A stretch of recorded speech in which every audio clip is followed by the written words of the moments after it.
Hello my dear viewers, welcome to the channel Tales with Seema. ಇವತ್ತು ನೀವು ಕೇಳುತ್ತಿರುವ ಕಥೆಯ ಹೆಸರು ಮೊಲದ ಚಿಕ್ಕ ಉಡುಗೊರೆ. ಒಮ್ಮೆ ಹಸಿರಾದ ಮೈದಾನದಲ್ಲಿ ಸುಂದರ ಹೂಗಳು ಮತ್ತು ಎತ್ತರದ ಹುಲ್ಲುಗಳಿಂದ ತುಂಬಿದ ಒಂದು ಕಾಡಿನಲ್ಲಿ ಬನ್ನಿ ಎಂಬ ಚಿಕ್ಕ ಮೊಲ ವಾಸಿಸುತ್ತಿತ್ತು. ಅವನು ತುಂಬಾ ದಯಾಳು, ಉತ್ಸಾಹಿ ಮತ್ತು ಎಲ್ಲರಿಗೂ ಸಹಾಯ ಮಾಡುವ ಸ್ವಭಾವದವನಾಗಿದ್ದನು. ಬನ್ನಿಗೆ ರೋಸಿ ಎಂಬ ಚಿಕ್ಕ ಪಕ್ಷಿ ಅತ್ಯಂತ ಪ್ರಿಯ ಸ್ನೇಹಿತೆಯಾಗಿದ್ದಳು. ಪ್ರತಿದಿನ ಬೆಳಿಗ್ಗೆ ರೋಸಿ ತನ್ನ ಮಧುರ ಧ್ವನಿಯಲ್ಲಿ ಹಾಡುತ್ತಿತ್ತು. ತನ್ನ ಹಾಡಿನಿಂದ ಕಾಡಿನಲ್ಲಿರುವ ಪ್ರಾಣಿಗಳನ್ನು ಖುಷಿಪಡಿಸುತ್ತಿತ್ತು. ಒಂದು ದಿನ ಬನ್ನಿ ಯೋಚಿಸಿತು, ರೋಸಿ ನನಗಾಗಿ ಪ್ರತಿದಿನ ಹಾಡನ್ನು ಹಾಡುತ್ತಾಳೆ, ನಾನು ಕೂಡ ಅವಳಿಗೆ ವಿಶೇಷ ಉಡುಗೊರೆಯನ್ನು ಕೊಡಬೇಕು ಎಂದು. ರೋಸಿಗೆ ಕೊಡಲೆಂದು ಬನ್ನಿ ಅಲ್ಲೇ ಮೈದಾನದಲ್ಲಿರುವ ಬಣ್ಣ ಬಣ್ಣದ ಹೂವುಗಳನ್ನು ಸಂಗ್ರಹಿಸಲು ಪ್ರಾರಂಭಿಸಿತು. ಅವನು ದಿನವಿಡೀ ಶ್ರಮಿಸಿ ಆ ಹೂಗಳಿಂದ ಸುಂದರ ಹಾರವನ್ನು ನೇದನು.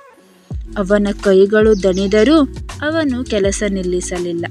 ಪೂರ್ತಿ ಹೂಗಳನ್ನು ನೇಯ್ದು ಮುಗಿಸಿದನು. ಅವನು ನಗುತ್ತಾ ಹೇಳಿದನು, ನನ್ನ ಸ್ನೇಹಿತೆಗೆ ಇದು ಖಂಡಿತವಾಗಿಯೂ ಇಷ್ಟವಾಗುತ್ತದೆ ಎಂದು. ಮುಂದಿನ ಬೆಳಿಗ್ಗೆ ಬನ್ನಿ ರೋಸಿಯ ಮರದ ಬಳಿ ಜಿಗಿಯುತ್ತಾ ಬಂದು ಹೇಳಿದನು, ಶುಭೋದಯ ರೋಸಿ, ನಿನಗಾಗಿ ನಾನು ಒಂದು ಉಡುಗೊರೆಯನ್ನು ತಯಾರಿಸಿದ್ದೇನೆ. ಹಾಗೆ ಹೇಳಿ ತಾನು ತಯಾರಿಸಿದ ಹಾರವನ್ನು ರೋಸಿಗೆ ಕಾಣಿಸಿದನು.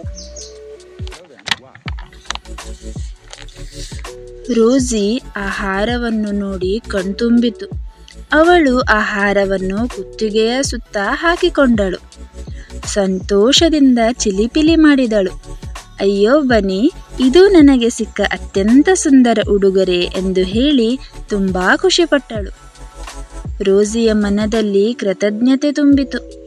ಅವಳು ಆಳವಾದ ಉಸಿರೆಳೆದುಕೊಂಡು ಅತ್ಯಂತ ಮಧುರವಾದ ಹಾಡು ಹಾಡಲು ಪ್ರಾರಂಭಿಸಿದಳು. ಅದು ಬನ್ನಿ ಕೇಳಿದ ಅತ್ಯಂತ ಸುಂದರ ಸಂಗೀತವಾಗಿತ್ತು. ಮೈದಾನದಲ್ಲಿರುವ ಎಲ್ಲ ಪ್ರಾಣಿಗಳು ಆ ಹಾಡು ಕೇಳಲು ಅಲ್ಲೇ ನಿಂತುಕೊಂಡರು.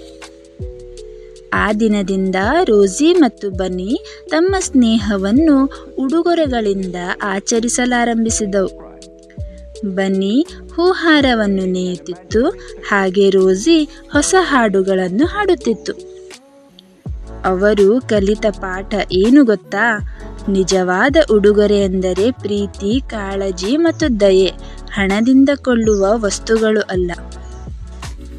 ಈ ಕಥೆಯ ನೀತಿ ಪಾಠ ಏನೆಂದರೆ, ನಿಜವಾದ ಸ್ನೇಹ ಎಂದರೆ ಪ್ರೀತಿ ಮತ್ತು ಕರುಣೆ ನೀಡುವುದು, ಉಡುಗೊರೆಗಳಲ್ಲ. ನೋಡಿದ್ರಲ್ಲ ಫ್ರೆಂಡ್ಸ್, ಈ ಕಥೆ ನಿಮಗೆ ಇಷ್ಟವಾದಲ್ಲಿ ದಯವಿಟ್ಟು ಲೈಕ್ ಮಾಡಿ, ಶೇರ್ ಮಾಡಿ ಹಾಗೂ ನನ್ನ ಚಾನಲನ್ನು ಸಬ್ಸ್ಕ್ರೈಬ್ ಮಾಡುವುದನ್ನು ಮರೆಯಬೇಡಿ. ಧನ್ಯವಾದಗಳು.